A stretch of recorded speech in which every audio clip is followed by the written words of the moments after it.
Can say without going too into it is that this year has been full of the highest highs. And last night, Blake Lively broke her silence regarding the Justin Baldoni drama, appearing on Late Night with Seth Meyers. What happens when a Hollywood sweetheart tries to rewrite her story and the audience isn't buying it? Blake Lively didn't just sit down for an interview, she launched a full-blown image rescue operation dressed in couture.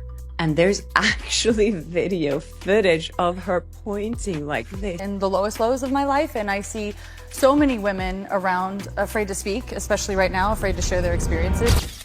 Breaking Blake Lively. Just auditioned for Best Actress in a PR Crisis, live on Seth Meyers and Babe. She might have got the role. Okay, babes, grab your herbal tea and buckle up because Madison's got the piping hot Hollywood roast you didn't know you needed.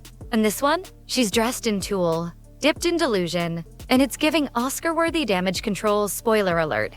If you thought Blake Lively was just your Pinterest board in human form, smiling, stunning, snuggled up to Ryan Reynolds while wearing a $1,000 pantsuit, you're about to need a rebrand.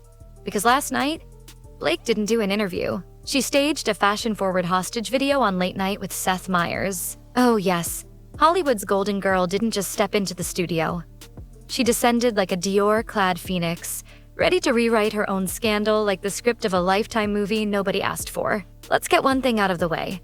This wasn't about Justin Baldoni. This was about Blake Baldoniing the truth into submission. You see, Blake Lively's been playing America's cheeky BFF for so long, we forgot to question what happens when the girl boss glitter starts to flake. And babes, it's flaking harder than an ex who suddenly needs space after you ask where the relationship's going. Last night's appearance was a full-blown DEFCON 1 PR cleanup dressed in Valentino and desperation. The vibe? Off. The smiles? Pre-installed. The truth? Allegedly buried somewhere beneath 14 layers of vintage lace and plausible deniability. She walked out not like a guest on a late-night show, but like a couture-cloaked specter of elite privilege who accidentally wandered off the set of Bridgerton that dress didn't fit in the chair, and neither did the truth. And girl, the gown change mid-show? Really? Who shows up to an apology tour dressed for 2 different weddings, one of which is clearly to her ego? Someone give that fabric its own SAG card. But let's rewind. What exactly is going on here? Blake Lively is allegedly tangled in the kind of Justin Baldoni drama that can't be edited out with a witty Instagram caption and a filtered family photo. Word on the street? She's not just ducking accountability, she's tap dancing around it in designer heels, while Hollywood politely applauds. And Seth Meyers? Bless his Emmy-nominated heart. He sat there trying to lob softballs while Blake pretended not to be dodging an ethical asteroid. What was supposed to be open and honest felt more like carefully choreographed and mildly terrifying. She didn't answer questions. She gave performances.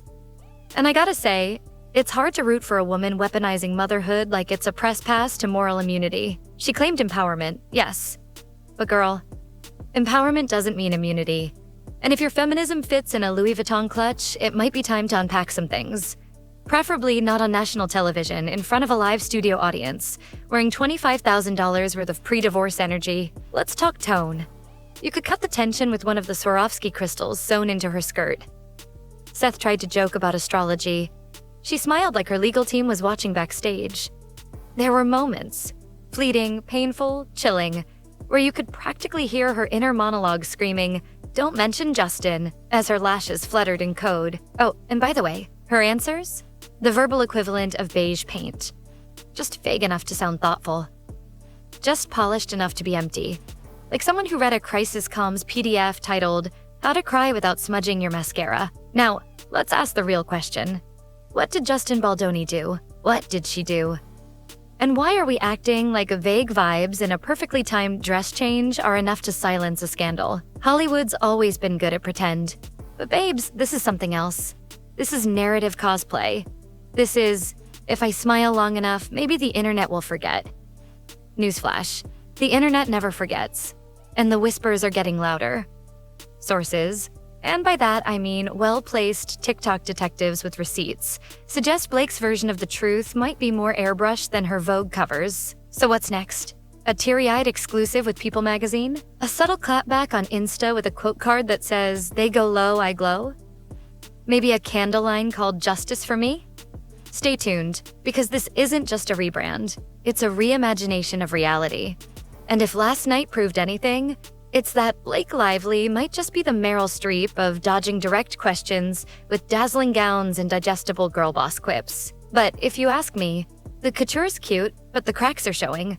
And darling, no amount of designer tool can fix a reputation unraveling at the seams. So pour a drink, keep your eyes peeled, and remember, in Hollywood, even sweethearts come with plot twists. From that Seth Meyers interview, which had all the warmth and spontaneity of a hostage negotiation, to every overly stylized sidewalk strut since, everything now reads like a desperate audition for relatable Queen #1. But the act's gone flat, babes. The voice trembles, but the script is visible. The tears glisten, but they don't stain. And honestly, it's giving AI-generated sincerity. Sure, she's trying. Changing outfits like it's a runway exorcism. Crying into couture because that always goes over well during a PR crisis. Handing out empowerment one-liners like she's running for office on the women supporting women but only in theory platform. But let's call it, the cracks are showing. And not just to us cynical commentators sipping tea in the shadows. No, everyone sees it now. The illusion has a leak and the drip is deafening. What once looked like America's witty fashion-forward sweetheart now feels like cosplay. Emotional cosplay. Like she's doing improv in a Dior catalog and nobody's laughing. Her whole brand used to scream effortless icon. Now it whispers pressurized performance. And babes, it's exhausting. And backstage? Oh, it's chaos. The glam squad's on standby with blotting paper and non-disclosure agreements. The publicists are hydrating in shifts, whispering damage control like it's a rosary. The emergency closet of backup white gowns, down to its final frilly soldier. And just when you think the chaos couldn't escalate, enter Ryan.